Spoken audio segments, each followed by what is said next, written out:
તમને સમજાય છે? આપણે વાતો કરી સગર રાજાને 60,000 દીકરા હતા, આવી રીતે.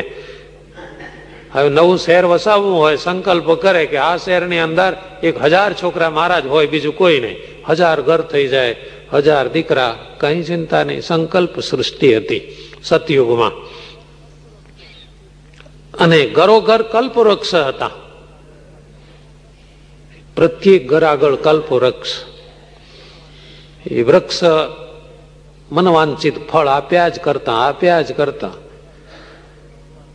તમને ઈચ્છા થાય કે આજે દૂધપાક કરવો છે અને 10 લીટર દૂધ જોઈએ છે, એ વૃક્ષમાંથી જ મળી જાય, ગાયની પણ ગરજ ના રહે. આવો હતો સતયુગ, પણ એ પ્રથમ સતયુગ. અને જેટલા મનુષ્ય હતા એ સર્વે પરમેશ્વરનું ભજન કરતા. માણસ પણ આવા હતા, બધા મનુષ્યો ભગવાનના ભક્ત હતા. પછી જયારે ત્રેતાયુગ આવ્યો એટલે વાતાવરણ બદલાયું. મનુષ્યના સંકલ્પો સત્ય રહ્યા નહીં. કલ્પવૃક્ષ નીચે જાય ત્યારે જ સંકલ્પ સત્ય થવા માંડ્યો. સ્ત્રીનો સ્પર્શ કરે પછી પુત્રની ઉત્પત્તિ થતી. અને દ્વાપર યુગ આવ્યો ત્યારે એમાં પાછું વાતાવરણ બદલાયું. એમાં મૈથુની સૃષ્ટિનો આરંભ થયો. હવે આ જે સત્યયુગ ત્રેતાયુગની રીત એ બધા જ સતયુગ ત્રેતાયુગમાં ન હોય, તો પ્રથમ સતયુગ અને ત્રેતાયુગમાં હતી. આ રીતે કાળક્રમે સત્ય ત્રેતાના ધર્મો પણ બદલાતા રહે છે. ક્યાંક ક્યાંક અશુભ દેશકાળ એની અસર હોય. જેમ કે દુષ્કાળ પડે, પ્રજાને દુઃખ આવે તો સર્વ પ્રજા દુઃખી થાય. એમાં ધાર્મિક હોય કે ભગવાનના ભક્ત હોય, બધા દુઃખી થાય. કોઈ નદી ઉભરાય, નદીનો બંધ ફાટે અને આખા શહેરના ગામડા બધા તણાય, ત્યારે એમાં બધા કંઈ પાપી ન હોય, અથવા બધાનો કંઈ અંત આવી ગયો ન હોય, પણ એ વિષમ દેશકાળ છે. ભારે લડાઈ થાય ત્યારે લક્ષાવધિ માણસો એક કાળે મરાઈ જાય. ભારે લડાઈ થાય ત્યારે લાખો માણસ એક જ સેકન્ડમાં મરી જાય. એ શું હશે? શાની આગાહી હશે આ શ્રીજી મહારાજની વાણીમાં? લાખો માણસ એક સેકન્ડમાં મરે, એવી કેવી લડાઈ હશે? ભારે લડાઈ. આવી લડાઈ આ પૃથ્વી ઉપર અનુભવી છે માણસોએ, બીજા વિશ્વયુદ્ધની. એટલે આવું કંઈ હોય ત્યારે શું બધાનું એક જ સાથે શુભ કર્મ ખૂટી જાય છે? પણ એ અશુભ કાળની જ આવી ગતિ છે. એમાં કાંઈ પણ શુભ કર્મનો મેળ રહે જ નહીં.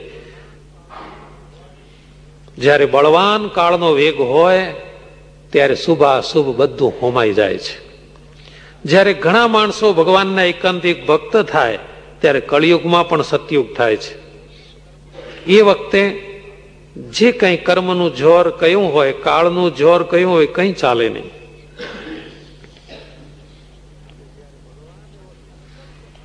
માટે જ્યારે ભગવાન એવો સંકલ્પ ધારીને પ્રગટ થાય કે આ દેહ કરીને પાત્ર કુપાત્ર બધા જીવને મારી મૂર્તિનો યોગ થાય અને સર્વનું કલ્યાણ કરવું છે, તો એ વખતે ભગવાનની ઈચ્છા શક્તિનું બળ, જેમ પેલું વિષમ બળ સ્વામિનારાયણ ભગવાને પ્રગટ થયા ત્યારે સત્સંગમાં કહેલું કે અત્યારે તો જે કોઈ અમારા શરણમાં આવશે, અમારા દર્શન કરશે, અમારી વાણી સાંભળશે, એનું કલ્યાણ કરવું છે.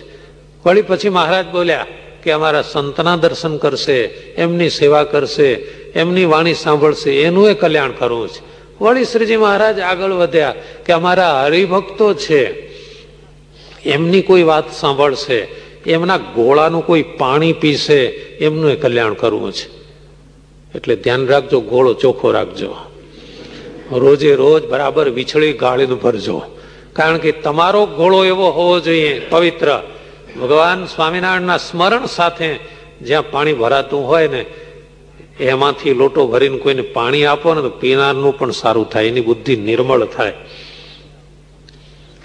ભગવાન તો કેવા દયાળુ છે.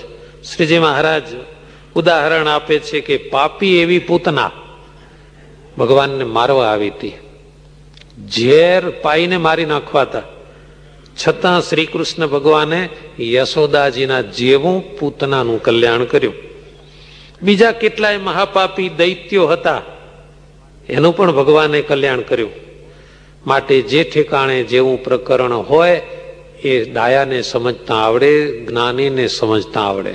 બાકી ભગવાનની ઈચ્છા સર્વથી શ્રેષ્ઠ છે.